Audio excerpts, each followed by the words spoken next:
I wanted freedom and flexibility. It's something that I knew I was only going to get if I created my own business as a coach. You can actually choose whatever future you want for yourself. You don't have to be held hostage by what has happened before.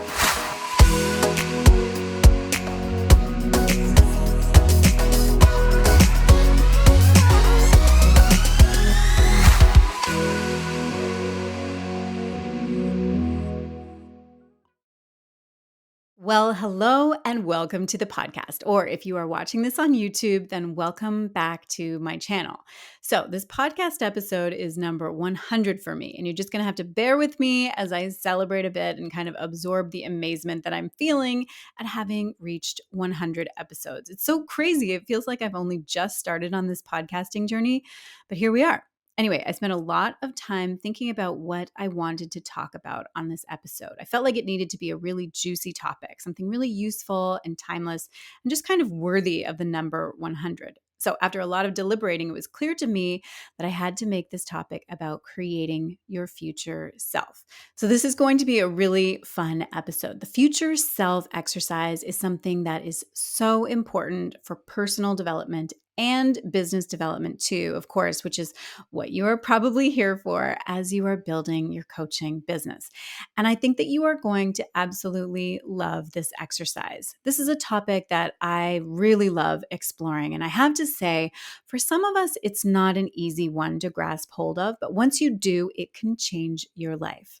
Basically, I want to push the boundaries of what we are all told to expect. I want you to think bigger this year. Now, before we get into the granular how-to of this tool of creating your future self, let me just first explain what I mean. So, whenever we talk about the future, whether it's 5 minutes from now, a year from now, or 10 years from now, because the future doesn't actually exist yet. It's a fabrication of our brain. It's a story or something that we're making up.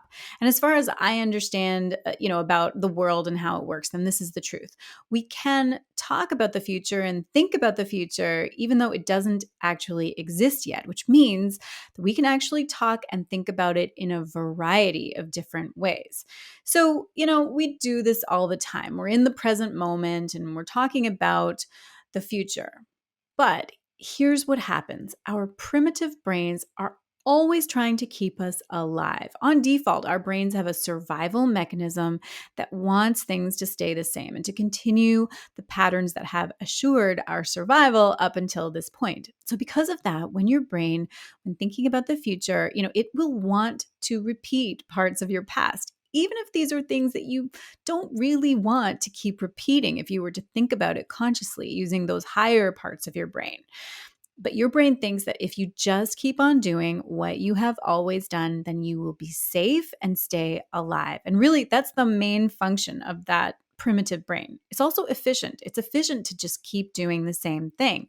Doesn't require a lot of thought. It's just about going through the motions that you have already done in the past. But luckily, we have more than just a primitive brain. It's possible to pause and think more intentionally instead of just going on autopilot and perpetuating those subconscious habits that we have created. We can actually decide on purpose when we stop and use our higher brain. Do we want to keep doing what we have always done? It will typically be easier to continue just doing what you've always done. For example, several years ago when my kids were really young, I knew that I needed to become more active. The kind of laziness that I could get away with in my 20s was not really working anymore, and I knew that I needed an exercise routine. But it was so hard with young kids. Whenever I had been active in the past, it had been in the form of, going to the gym or taking exercise classes or taking dance classes or playing a team sport. Really scheduled and formal things that took a lot of time to, get to the place, wait for the class to start, get changed, drive home after, all of that stuff, right? And so for a long time, I was like, well, that's how I've exercised in the past, and I can't really do that now. So I don't know what to do. I guess I just won't exercise. I'm not really any good at anything else. I also had a story that I hated to run. I would say to people, oh, I only run when I'm being chased. But then I was like, okay, so do I want to be a 40-something-year-old who is totally sedentary, who has stopped bothering because she just doesn't have the time to exercise in the way that she always has? Or do I want to try something new? Of course, it would have been easier to just keep doing the same old thing. That was definitely the path of least resistance. But then I read an article in some magazine about a celebrity who, when she had kids, she started running because it was basically just the quickest and easiest thing that she could do. She would just, put on her running shoes, head out the door, and 30 minutes later, it's done. So I pushed myself out of my comfort zone. I decided to try running. I downloaded the Couch to 5K app and then got started. And it completely changed my life because now, even though my boys are older now and I do have the time that I could go to the gym or fitness classes or whatever, I actually way prefer running. And I run almost every day. It's actually my favorite part of my day now. So, back to our goal here, which is to create your future self from your vision of what's possible for the future, not creating it from what has already happened in the past or what you have done before. And this is a really good thing because the point is that you can actually choose whatever future you want for yourself. You don't have to be held hostage by what has happened before. But let's talk about how. So there are 3 steps. I will list them really briefly and then we'll go back through them, just one at a time. So, step 1 is to pick a time frame in the future and ask yourself, who do I want to be by the end of this time frame and how do I want to feel? Then step 2 is to create your future self with intention. And then step 3 is to visualize being her right now. So let's get into the details of step 1. Again, choose a time frame. So this can be, short term, medium term, or long term. And short term, I mean very short, just to the end of the day. Medium term is something that's more like 6 months from now or a year from now, something like that. And long term is more like 5 or 10 or 20 years from now, or possibly as long as to the end of your life. Ideally, it's really helpful to do this exercise in each of those time frames, short, medium, and long term. But let's start with just the short term. So I want you to think about, how do you want to feel by the end of the day today?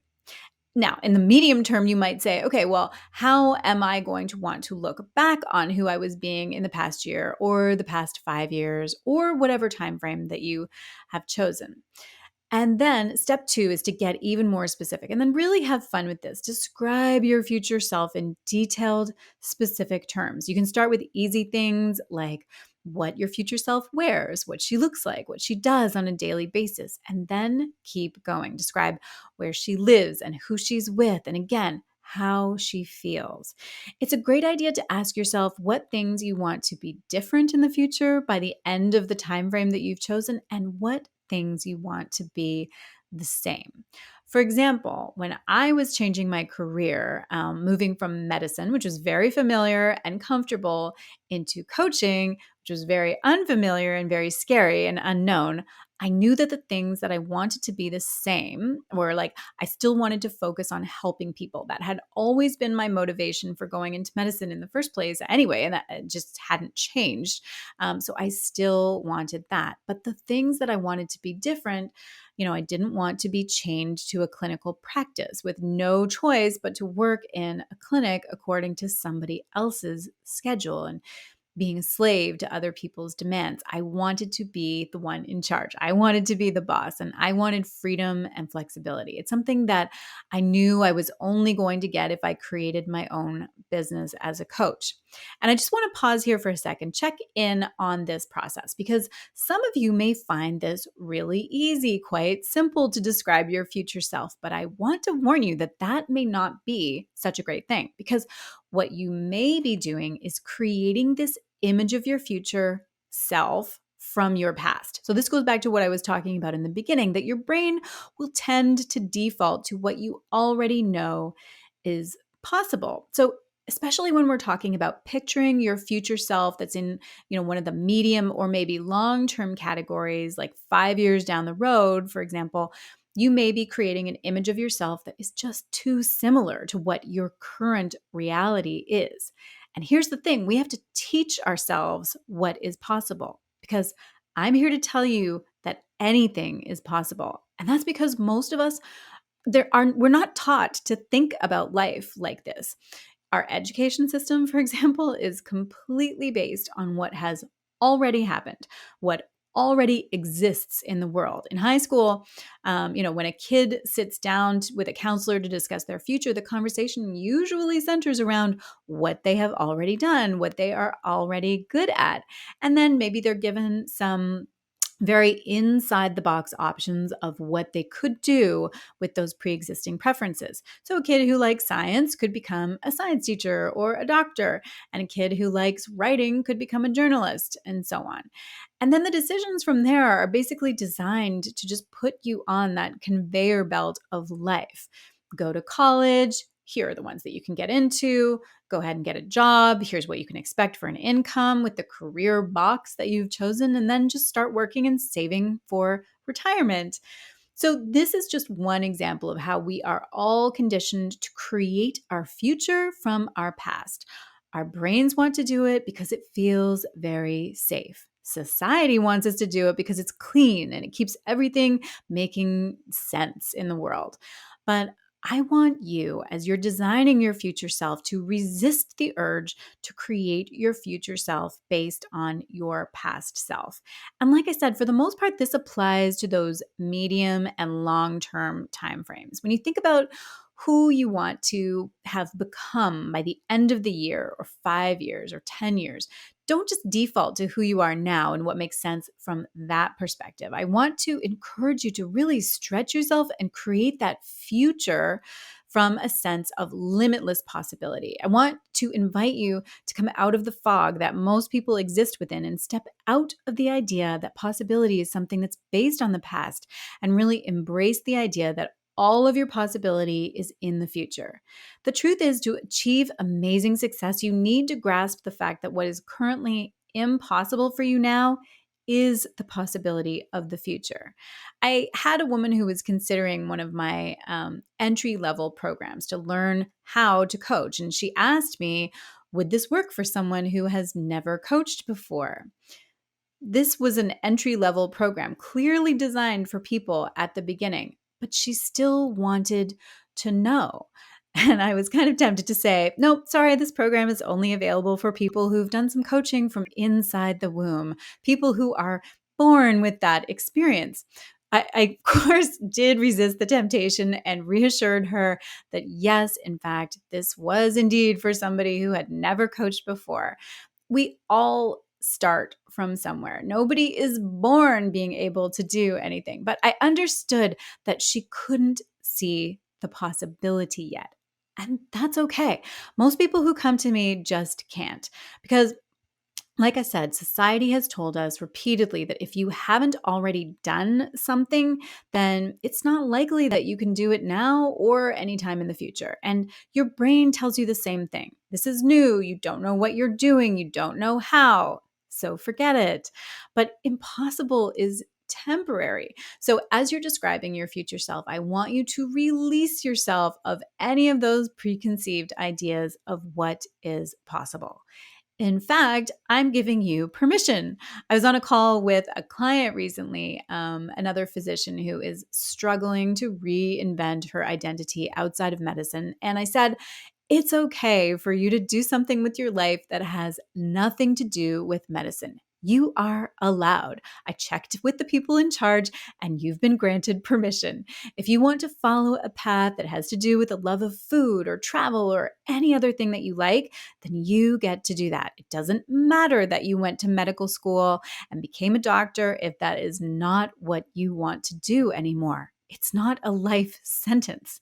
And I could see that when I granted her permission in that way, even in that kind of like a silly way, it opened up some possibilities for her to explore without feeling like she had to create her future based on her past. So, getting back to the exercise, as you are fleshing out your picture of your future self, be sure to ask yourself how you want to feel, which I mentioned before. Ask yourself at the end of every day, how do I want to feel? How do I want to think about my life 5 years from now? So go ahead and ask yourself any of these questions and just, see what is coming up for you. One of the beautiful things about this exercise is that when you create your future self, she can then give you advice. She can actually help you to clarify your decisions.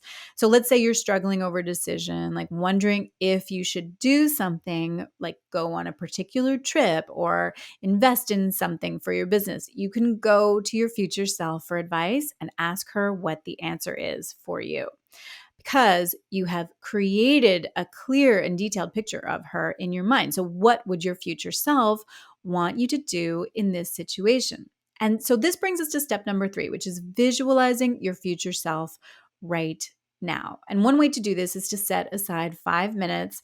And I like doing this in the morning, but you want to close your eyes and imagine being that future self person. For, just 5 minutes in the morning, imagine going through your day and imagine at the end of the day feeling whatever emotion it is that you want to feel, whether it's pride or contentment or satisfaction or something else. And what you're doing is visualizing ahead of time to get your brain and body into that space. Remember, by default, your brain is going to try to focus on the past, but by visualizing repeatedly the future self that you want to create, you can train your brain to focus on your future. Joe Dispenza calls this creating future memories. And you can do this for how you want to feel at the end of the day. You can also do this for the 1 year goal that you have, or the 3 year vision that you have, or any other time frame that you've chosen. So when you do your visualization, just close your eyes and imagine being your future self person. Really get into the details and activate all your senses. What is your future self wearing? Where is she living? What does her environment smell like and feel like? And just get into that state of being her, your future self, just for 5 minutes every day. This is going to help you create your future self from your future instead of from your past. So just to recap those 3 steps: choose a time frame, create your future self with intention, and visualize being her now. All right, my friends, that is what I have got for you today. Before I let you go, I just want to remind you that we are currently enrolling the winter class of the Wellness Coach Academy. And so, if you are listening to or watching this in real time, there is only 1 week left to join my comprehensive wellness coach certification program and finally make this the year that you step into a career that gives you freedom and fulfillment and financial abundance. A really fantastic group of women have already enrolled, and they will be kicking off on the journey of their lives very soon. And I would love for you to join them and come along with us. If you're watching this at any other time after the doors have closed, you definitely want to add your name to the wait list so you don't miss the next round of enrollment. And you can learn more about the program and get on that wait list that I mentioned by downloading our free wellness coaching career guide. I will put the link to that in the show notes and the description, so be sure to check there. All right, that is a wrap for today. Have an amazing week, and I will talk to you again soon.